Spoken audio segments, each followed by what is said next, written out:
Allie here. I'm with Shane Jensen from NewQuest Consulting Group, and today we are chatting about leadership training and the myth of conflict resolution. So, a myth. Tell me more about the myth of conflict resolution. It always catches our clients. Maybe another way of saying it is, our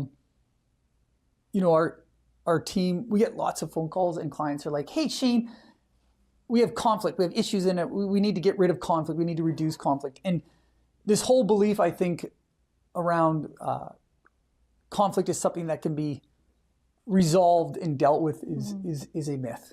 Right. And we find that recognizing conflict, which I'm sure many of our listeners know, conflict is kind of inevitable. It's going to happen. And so this whole myth of conflict resolution is based upon, the simple premise that it's inevitable that if you and I work together, we're going to bump heads. Not only working, but in day-to-day life. In day-to-day life. It comes up. It comes up all the time. I mean, we like to joke, all of us have people outside of work that we love immensely, that we trust, like our partners, our husbands, sweets, kids, mom, dad, elders. And you know what's fascinating is they piss us off. They do. That's true. But then we come to work as leaders and we don't have that deep trust. We don't have that deeper relationship. We spend more time at work. Sometimes this is a sad thing, some people, but we spend more time at work than anywhere else in our lives. And we work in a confined space. We work in a place where there's lots of people going on. There's lots of pressure. We're getting paid to do a job. There's job security. We want to do well. It's inevitable. It's almost, dare we say, normal that conflict. And so this whole conflict resolution, here's how you get, I'm like, no. But again, I know we're on this chat to talk about, what leaders can do, but yeah, that's what we mean by no, conflict is normal. It's going to happen. It's what actually leaders do or what they can do to keep it in a healthy place before it gets out of control. It is impossible to have no conflict. Yes. But what are some key ways to try to prevent conflict the best you can? Yeah, great question. And I like what you said. If we're going to hang out and work together, you and I on a project, we're working with a cross-functional team, a group, we're under pressure, there's going to be friction, tension. You're going to irritate me. In essence, though, to answer your question, it's a common theme for a lot of the work we do at NewQuest is the biggest influencer on why conflict gets out of control, with all due respect, is the choices that the leaders make. And I don't want to go too deep, but most of us aren't comfortable with conflict. And there's a hilarious story. We do a really popular keynote around this piece. But in essence, we as humans aren't good with conflict. We're not. And everybody has a story around that. The challenge is we bring that to the workplace. The challenge is for leaders, we're not, conflict is something that, for the most part, we're not comfortable with. And it requires skill. We know this. And I think a roundabout way of answering your question is, if leaders were more proactive than reactive in addressing conflict sooner than later, when it was just small, looking at it as I didn't come up with this expression, it's called a courageous conversation. Okay.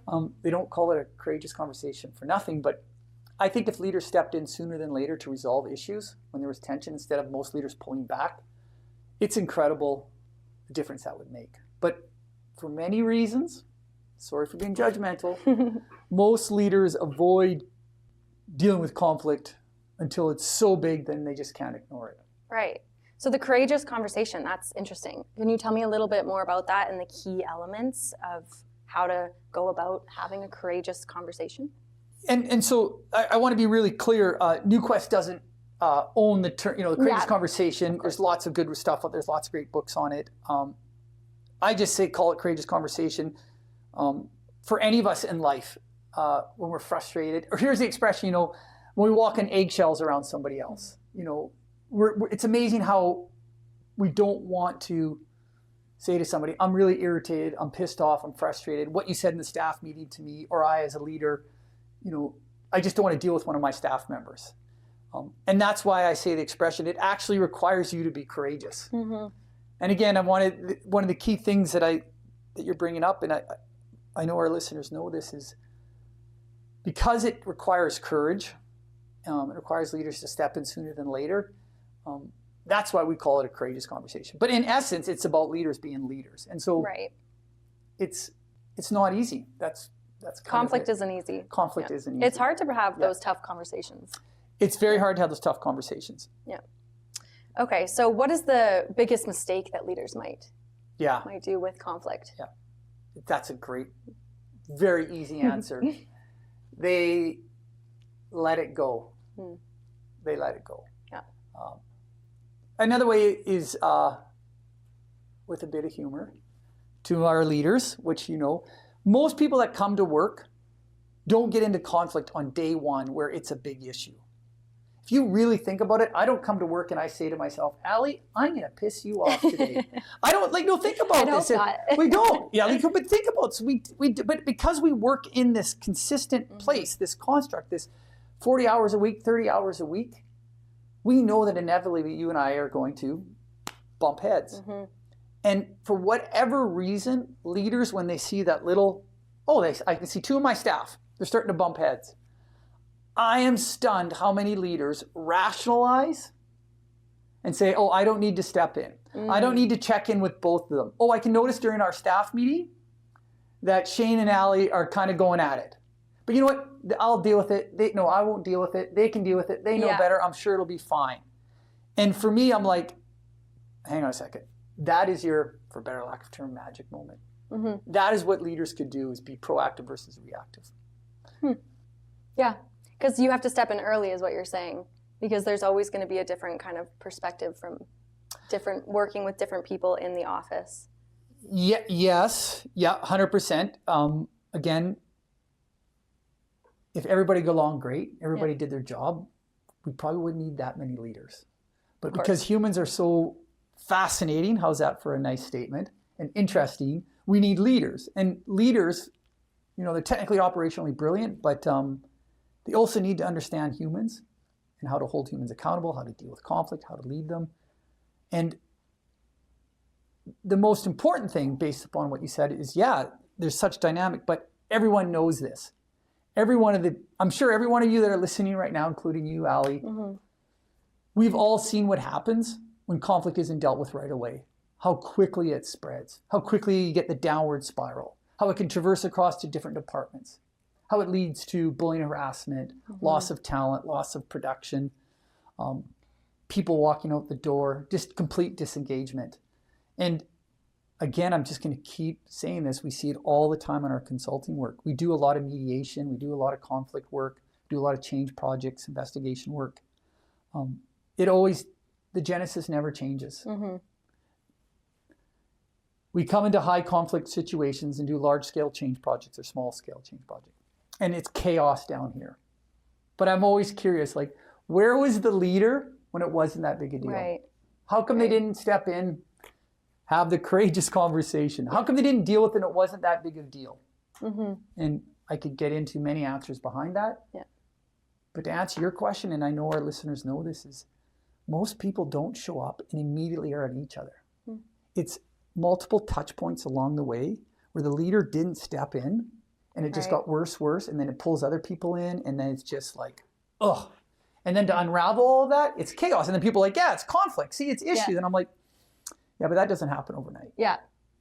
So what kind of problems might leaders face when going about this conflict resolution and this courageous conversation? And how does NewQuest come in and help with this? Yeah, great question. Most leaders, as we know, the biggest challenge for them is just to step in earlier than later. I think that requires a really high degree of self-awareness, emotional intelligence, some leadership training stuff, which kind of we're talking about.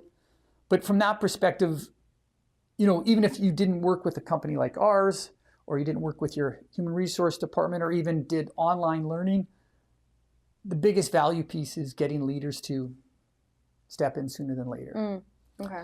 Where we find ourselves doing a lot of work is working with leaders on that, how to have those difficult conversations, providing them with lots of leadership training, a lot of self-awareness, emotional intelligence, getting them comfortable with the fact that humans are going to butt heads.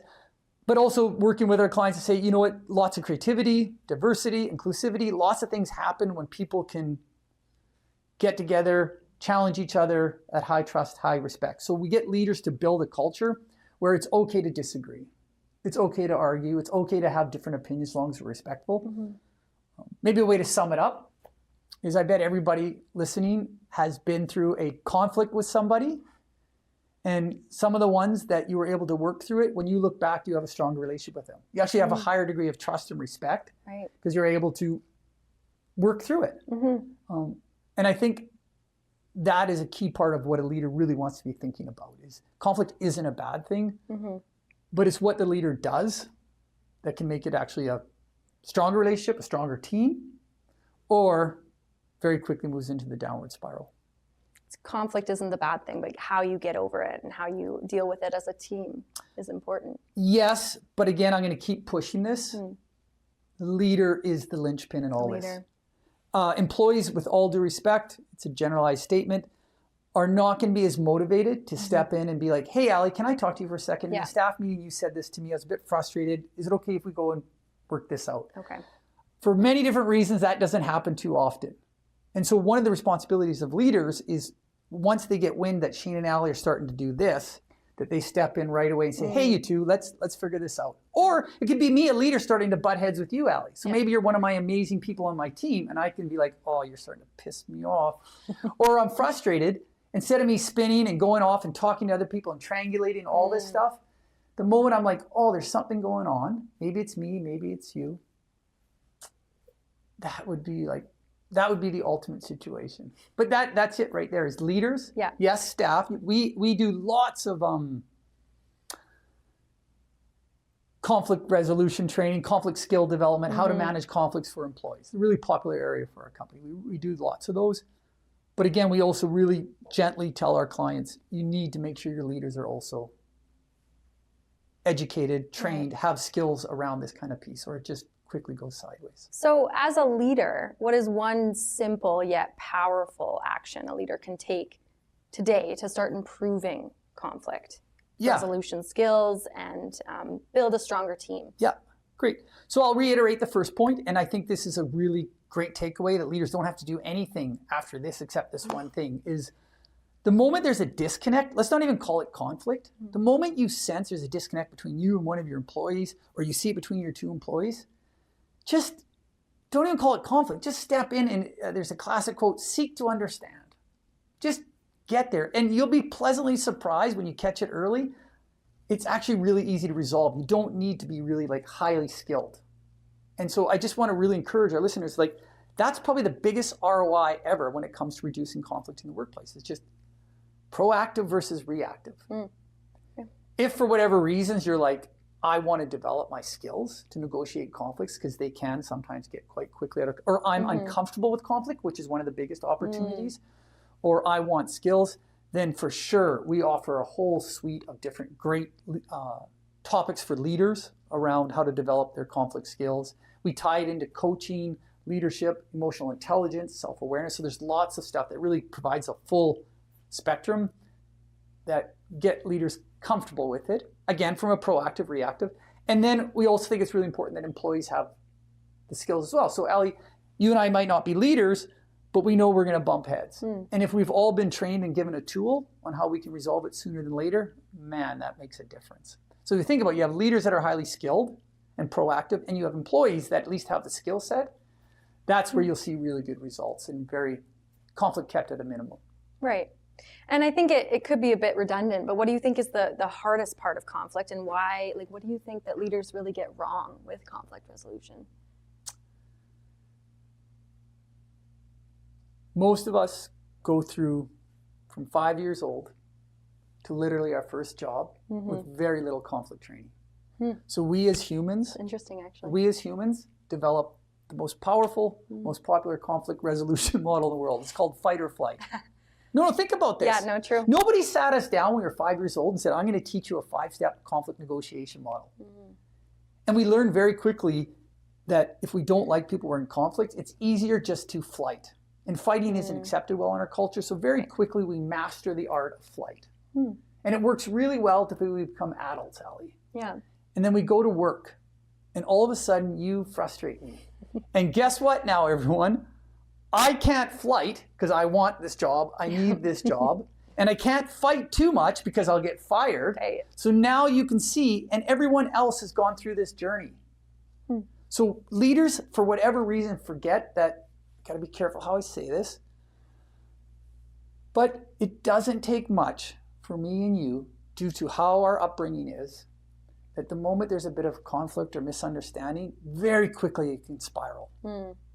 And so if anything, if we think about that people already come and the deck is slightly stacked against us as leaders, that the moment we see it, we have to say to ourselves, chances are Shane and Allie are not going to work this out. And we could get into the whole 20 years of our life, fight or flight. But I, as a leader, know how busy I am, no matter how much I'm going on. My number one priority is the success of my direct reports. And so I need to be proactive and step in sooner than later. But so if we you gotta think, get you. Yeah. Sorry, we got to get you in elementary schools teaching then. Yeah, this happens a lot because we do. Get more. Yeah, I would love it. And sometimes, again, this is some of your great questions comes back to this keynote that we do around that piece. We're just, by the time we come to work, our experiences, I want to be respectful. We have trauma. It's not a good experience. We don't like conflict. And so the moment we experience it at work, we're very quick to go sideways. And then the leader brings the same stuff into it, and it's just like, boom. So that's why we push hard on the leadership side. We know that our clients, sometimes money, time, cost, they're limited in how much work they can do around this stuff. And we'll be like, oh, if you had to pick one thing, make sure your leaders are proactive versus reactive around conflict, and it will save you a ton of pain. Okay. Is there anything else we didn't talk about today about conflict resolution that you think is super important? No, I think when we think about the term, and today, we think about psychological safety, workplace culture. We think about why people stay with organizations, why people leave, how we get people to continue to grow and get better and better in their role. We definitely don't want conflict anywhere near any of that stuff. No.